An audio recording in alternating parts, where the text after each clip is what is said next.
Namaste, Assalamu alaikum, Shalom. Ni hao, buenos dias, buenos tardes, hesiche, aquaba, welcoming. What up, though? This is Cafe Melange, week numero 5, session numero 4. Sin session 3 esta semana. There's no session 3 this week. So, we continue from 2 days ago. I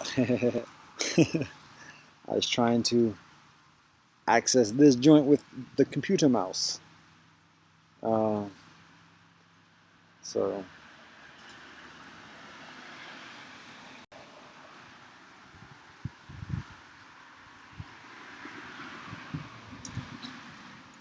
hi. How are you? Cool.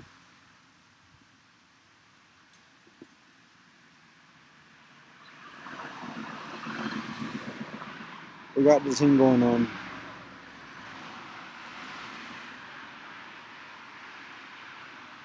So a few things I noticed. I actually watched the video that I record on session numero uno this week on Monday, and I was telling the story. Yeah, I was telling the story, and I observed that the audio goes in and out, and what that is utilizing this hand, I was blocking the wind from getting into the computer mic, because in previous occasions when it's been windy like it was a couple of days ago, earlier this week, the wind stifles the audio. So I was attempting to block the mic from the wind, block the wind from the mic, however you like. And in the process, it seems as though I was obstructing the mic itself, myself. And there's a audio feed, there's a mic register on this recording software, the OBS, that signifies when the audio can be heard. So as I was talking, it was going back and forth, like it could hear what I was saying. So I'm thinking, okay, the audio should be fine. But then when I listen to it, like, haha, it's a little bit stifled. So I'm being mindful of that. It ain't too windy today. So that's a concern about that.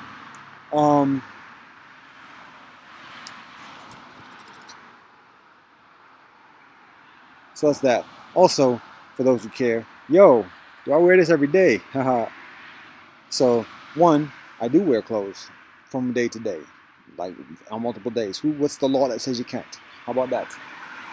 Conserving water, conserving expenses, and additionally, so sometimes I do.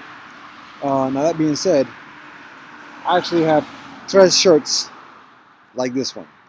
One is 2 sizes smaller than the others, and the other one, which is this one, ain't got no buttons on the collar. If you care about the fashion and the hip trends and this and the other.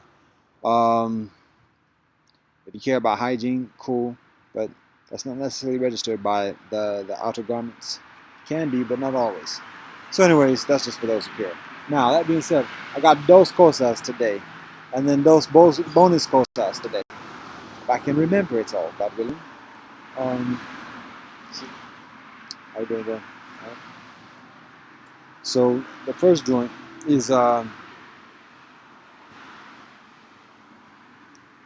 about community, and the second joint is about malpractice. And then the 2 bonus joints are some lyrics that I have to share. So, first joint, community. Now, in the tradition of my peoples, yesterday we have what's known as the Day of Atonement. A day, Yom Kippur is the name.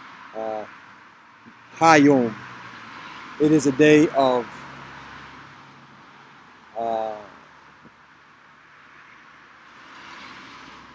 repentance, seeking forgiveness, providing forgiveness to God, to man, for the things that we've done in the past, and particularly within the past year. to make amends. And so it's the day. It's an intense day of spiritual striving and wrestling and overcoming. So that's what I experienced yesterday. Now, in the liturgy, it goes throughout the day. And yeah. So in the liturgy, there's something that's shared. It's actually repeatedly shared. It's repeatedly articulated throughout the services. Um, and one of the significant elements that is repeated is confessing, the confession of the sins that are committed. And so there's the collective, the group together confesses. What happened? How you doing? All right. The group, the collective, the congregation confesses all the sins. There's a list of sins or aggressions or transgressions that are committed, not necessarily individually, but by the whole of the congregation. And actually, it's the whole of the community, specifically Israel. So, again, it's a list of transgressions. And some of the transgressions are very general, like things that I'm aware I did, some things that I'm unaware I did, this, then the other. And it's actually the language that's utilized is we, things that we knowingly did, some things that we didn't know we did, and it goes on. Extortion, exploitation, theft, and all the different types of things. So now the reader, the person who's reciting this individually, the individual might say, "Yo, I never did that this year. No, I'm serious. No, I didn't. I don't even know anybody around me who did. Like, and I don't feed off that. So what's that got to do with me? The fact is that amidst the collective, it is a collective confession, and so it is recited that even though we might not do it ourselves individually, we are connected with those that have, and so we are culpable for that. We are complicit, and we are accountable for that association, and so it is a collective confession. So now that can be difficult for many people because I ain't vouching for that dude. Nah, I know what he's into, and I ain't part of that. Nah. But that's what this process is. It's a matter of the collective confession. So as I'm reading the list, as I'm reciting the list, I think to myself, I strenuously work hard not to do that, and I catch blows. I catch hell even for not doing that. So how am I going to confess for that? It's collective. And as I'm going down that list, something on a number of occasions, as it's repeated throughout the liturgy of the day service. As I'm going through that read through, I think to myself, interesting, because people can say technically I live beneath the poverty line. People talk about cats who live on less than $1 a day. I ain't spent $1 in over the past half year. In the past year, I've spent maybe $40 on 2 occasions. Vienti on 2 occasions. So you can divide that by 365 and see how much that is on a day. They say, well, how about your living and how about this, the utilities and this and the other? I ain't got no money. People give me no money. And we can get into the economics. That's not my point here, but I'm just letting you know. Like, my point is, like, I'm living very, very strictly and with a very strict economic discipline. And there are tremendous benefits with that, and there are also significant challenges with that. But that's part of the reason, or that's part of the experience, and what I articulate in terms of, like, I work very diligently not to be exploitation, not to be exploitational, not to be extortionist and this and the other. But the fact is, by me still even living high as I do, I'm connected with those who do it. This is my point, though. In the living accommodations that I have, the provisions that are provided to me, and additionally, people have a tendency of perceiving it as charity. Ultimately, it's the universe providing support for those that are providing service to the universe, and so one way or another, whatever the pretenses and pretexts are, that's what it is. But a lot of people like to like impose like a guilt thing of, oh, you're very lucky to be here. Oh, you know, it's a very nice place, and you should be very glad that you're here. And that's all the privilege, oppression, rhetoric, and stuff like that. But there is a certain recognition of like, okay, well, people are doing something, and there is a support. And it's, wow, okay. Um, Now, I don't subscribe to the beholdenness, and that's because I know everything comes from God. It's provided through the universe, and so everybody is a middleman or a middlewoman in that process. So the thanks doesn't go to the individuals. Yes, we appreciate that. We appreciate what people do and people's effort, but ultimately the thanks goes to God and the universe. So, um, but what occurs to me in this, oh yeah, today's supposed to be light. It's kind of light today, kind of substantial because that's just the vibe. Um, so, anyways, um, there's appreciation for what people provide, but ultimately things goes to God. Um, but there is still that those politics of guilt and beholdenness of, oh, you should be thankful, and if it weren't for us, you'd be doing this, that, and the other, and it can weigh on somebody. A lot, it's not said well. Usually, it's not said on a daily basis. It's just said here and there on certain occasions when people want to like tighten screws.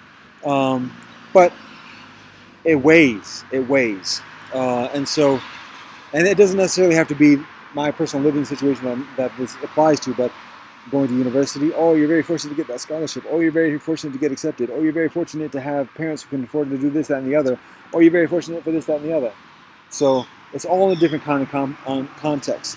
Um, so again, like we can be aggressive and say, no, I did this myself and everything else. Hi, how you doing? All right. So we can say, oh, I'm self-made, this, that, and the other. Ultimately, we all come from the benefits and the gifts that other people share with us. But it's that just because that's the case doesn't mean we are beholden or we owe people anything for that necessarily. Um, Anyways, all that being said, here's what occurs to me during the liturgy um, as I'm going practicing, um, observing, fulfilling, manifesting the service. As I'm sitting there, I was sitting there actually. Usually, in that process, it's standing, and we beat our chest after every sin, or during right when we recite every sin, so we're making it palpable. As I'm beating my chest, beating over my heart, and confessing these congregational sins, these collective sins, I'm thinking to myself, yo, I'm not doing this, but I know that some people are, and I know that some people are doing it to me. Um, so, but I'm still confessing collectively, and I'm still absorbing that. And it occurs to me, yo, like there are a lot of cats that, yeah, they might have a lot of loot, they might have a lot of cash, they might have a lot of clout, influence in politics and otherwise. And yo, they might be doing a lot of things, and they might be breaking off crumbs for the cause. But simultaneously, yo, they doing dirt. Their hands is bloody, and they want absolution from that. And so they come back into the congregation and say, oh, refuge, please. Hi, Vader. Refuge, please. Look out for me. Uh, Vouch for me, please. Yo, I'm a nice guy, right? Oh, now you want something. Now you're part of this now. And who they go to? They can go to the middle cats, but the middle cats got blood. Middle cats doing dirt as well. Then they can vouch for it. Don't hold that much weight. So who do they got to go to? The nice cats. Hi. The nice cats that have been afflicted, who haven't done dirt directly, or who have been very distant from the dirt, who ain't got no blood, and who probably been downtrodden throughout the year because of that. Been ostracized, ignored, neglected, ridiculed throughout the year for not being down, for not being popular, for not being big pockets and this, that, and the other. Those are the cats that hold the weight when it comes to atonement. Um, and it's not a matter of going to them and say, "Oh, please vouch for me," but it's a collective process, and the weight of that collectivity is held by those who ain't been doing the dirt throughout the year, and that's where the cachet comes in. That's where the value, and that's where, oh, are you going to come to service this year? Oh, we very much like you to be there. Oh, we always love you, right? So, all that being said, now, just because cats ain't been doing dirt all year long or all life long and ain't got blood on their hands and everything else, cats ain't beholden to them either. But it's a matter of understanding the balance in the equation of those mathematics of teshuva, and additionally, and that everybody has gifts. Everybody is bringing something to the table of value that's needed by everybody else at the table as well. So it's not always measured in the accounting books, and additionally, but it's there in the bigger books that cats want to be inscribed within. So that's what occurs to me. Like, yo, there's some virtuous capital, some altruistic capital that cats are bringing to the table that they ain't been recognized for throughout the year enough. So again, it's a matter of recognizing the balance and the connection. All right. And with that, continuing on through the year with that knowledge, and ain't nobody perfect, ain't nobody above anybody else, ain't nobody greater than anybody else, and in recognizing what everybody brings to the table, we also recognize that as well. And so it lessens the guilt trips. It lessens like the selfish BS, the greed, hatred, and delusion, manipulation, and we become increasingly honest, and have our conversations accordingly, and less pressed, and pressured by cats that want to apply that. So yeah, we still might catch static and additionally accordingly, but that's just the nature of life, yo. As the sister Maggie at the Melange, the Mixed Heritage Discussion Group, says a few weeks ago, I've never thought of struggle as a problem. So we are taught online, adversity breeds character. There's a lot of character to be had in this life. So anyways, that's the first joint. Joint numero dos. Haha. That might seem exactly contrarian to what I just said about not owing people this and the other. I said the second joint is malpractice. So I mentioned before in previous iterations, it might have been on Melange Cafe or Cafe Melange, or it might have been on something else or whatever, but when people do multiculturalism, diversity, inclusion, and all this kumbaya stuff, interfaith, and are touting this notion, this principle of diversity, and effectively meaning pluralism, there's like requirements that are involved. There are like there are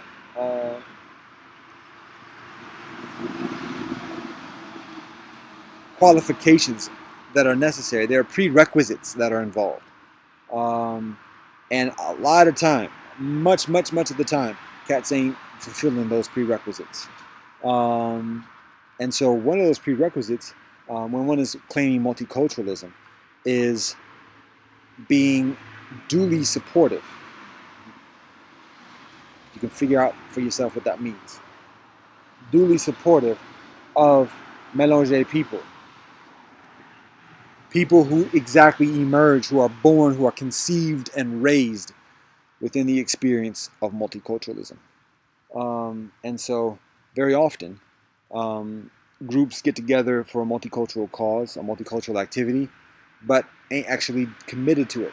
Just, again, as I've said before, have a pre-established agenda for the participation in the multicultural initiative that is self-serving for one's own community or even one's own personal individual self. And then when the multicultural activity is completed, oh, okay, then we go back to what we ourselves do, and then those who are like actually like, yo, we are actually about this, get left um, ahead. So, anyways, that is malpractice. That is civilizational malpractice. We can call that out on the United Nations. We can call that out on the interfaith movement. We can call that out on corporations. We can call that out on universities. We can call that out on governments. We can call that out on civic organizations. We can call that out on ethnic-based organizations that participate in multipluralism. That too, multiculturalism and pluralism. All the cats that get some benefit, some tangible benefit, whether it's favorable policy, whether it's PR, whether it's community investment, dollar-wise or monetarily wise or otherwise. All cats that receive, all communities that receive a benefit from being involved in a multicultural initiative. And are not duly supporting Mélanger brethren, that's malpractice. And that's not just a matter of, wait a minute, isn't he Mélanger? Oh, he's just advocating for us. I'll give you an example of what I'm talking about. I'll give you a comparison of what I'm talking about. The consideration is that when that type of multiculturalism exists and it doesn't involve Mélanger, even recognize and readily support Mélanger brethren. Not in support doesn't mean breaking off money or whatever. It's like even just recognizing, like, yo, Mélanger is legit. It's the thing. Because cats ain't even doing that too tough these days. Still, after 20 years of being on the census, still not doing it too tough. That includes the United Nations and everything below it, conceptually, philosophically, politically, and additionally. So, it is malpractice. It is civilizational malpractice. It is faking the funk. It is fronting. It is duplicity and lies and thievery. And I'll give you again a comparison. Hi. All right. Let's say a cat is going to the doctor, and the doctor says, "Oh yeah, I'm a doctor. I know how to do that." But the doctor ain't got the license. The doctor ain't got the authority. The doctor ain't got the lessons to be doing what the doctor says the doctor is doing or claims to be doing. That's malpractice. So when cats are claiming multiculturalism and ain't even recognizing and including and supporting Mélanger, that's civilizational malpractice. That's malpractice. It's faking the funk. It's duplicitous. It's deceit. It is thievery. It's malpractice. And you're like, oh, what kind of harm is doing? Okay. Keep on watching.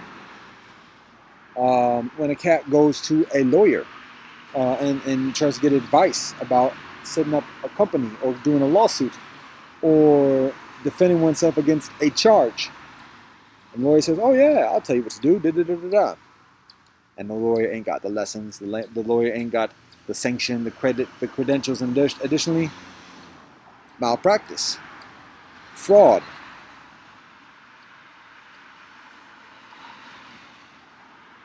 Deceit and thievery. So again, you say, wait a minute, okay, it's not as severe as the medical doctor situation, but still, lawyer, that's serious business. People can get, yeah, it's tough. We can look at all the additional professions, but the point is there.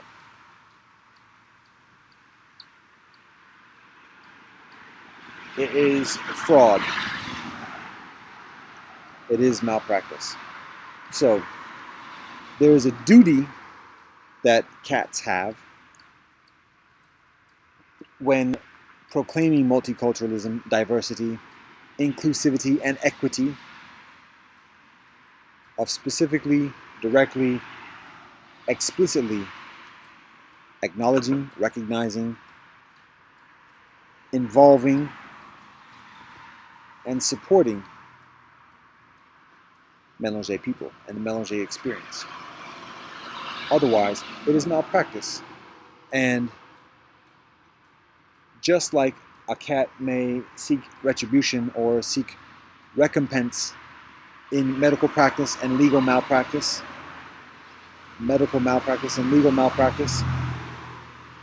there are ways and means of establishing appropriate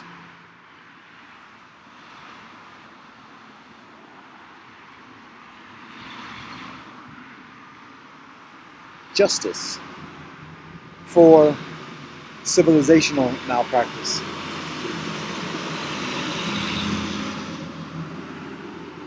It might not involve going to the government, taking it to a court of law, man's law, but it happens. So that's consideration. All right. So that's that. Those are the dos cosas. We're not yet half an hour, so it's not too bad. Those are the dos cosas. Now it ain't too light today. It was a little bit preachy, so I'm gonna share two lighter joints. Even these joints a little bit lighter, or less lighter than what might be desired. But oh, did I cover it up again? I might have covered it up again. Might be less light than desired, but here they are. Their lyrics, and to be honest, they're hip hop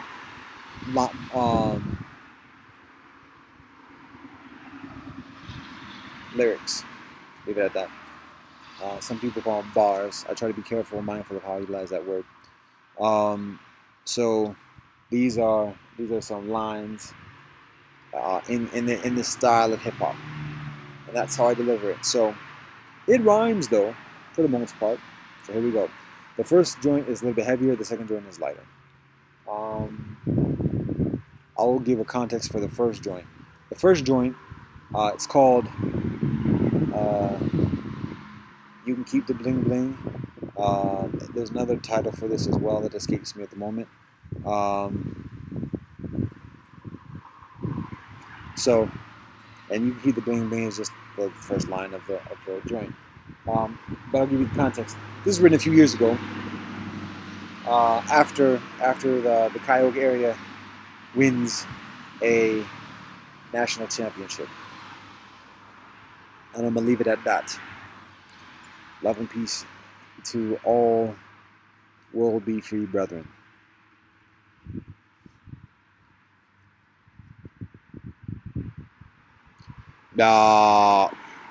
If you ask me, you can keep the bling bling.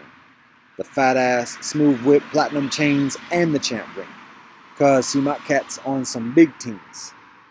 Hallelujah, namaste. Ancestors, angels sing. I never want a big house, just wanted to make the block pop. So I learned the game, walked through hell, came back and built shop. If you don't, best believe the struggle don't stop. You easy cheesy grinning cause you bankroll a few cops. The roots grow deeper than the year's harvest crop. Only feet within the base can get beyond the top. But who am I? Them call me crazy. Babylon dissident, induced towards being lazy. Accused irrelevance amidst the geopolitic hazy. Truth striving with light and shade, thus the critics known get me phasey. Mystic, I call me. My ancestry is mixed. Sifting through the tides, finding a current that is fixed. Water, wind, soleil, shade, soil, all them rev the motor. Reconstruct our constitution, rest upon it when we older. Recognize that our heels on everyone else's shoulders. Release the chip, get a grip, and look up when we get to feeling bolder. Embrace soleil and the night when we need it warmer, colder. Your daughter only do what your thoughts, words, deeds done told her. Over and out. That's what I'm about. You down with all of the above? I'd like to hear your quiet shout. Liberation.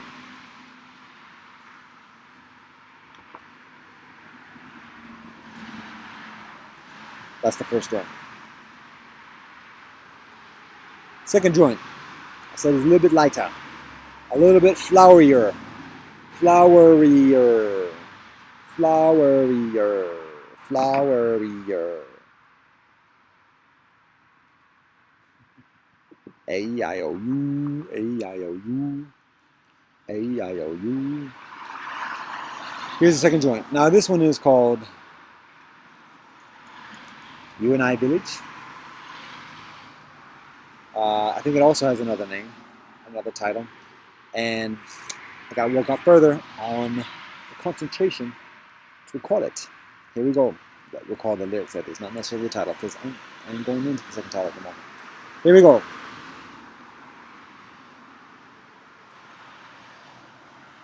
The sky is blue.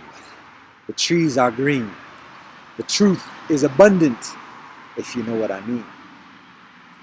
Soleil is yellow. The shine is bright.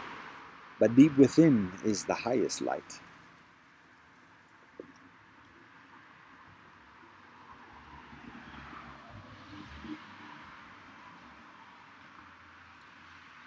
My skin is brown. My blood is red. The same as everyone, regardless what you're fed. Quiet is kept. Our blood is blue. You can look at your veins as it courses through. Soleil is orange. Before the sky is black, the stars are white. It's a simple fact. The universe is change according to Tao. With divine grace, you can study how. I ain't a preacher, but I can up you a little. We all a teacher, bringing gifts to the middle. This one is a rainbow, standing straight. On the humble love truth tip, God is great. We bring it back to the start, within the sky, shared as a village. You and I. No session uno next week. Buenas tardes. ¿Dónde es la chica? Viene atrás. Bueno.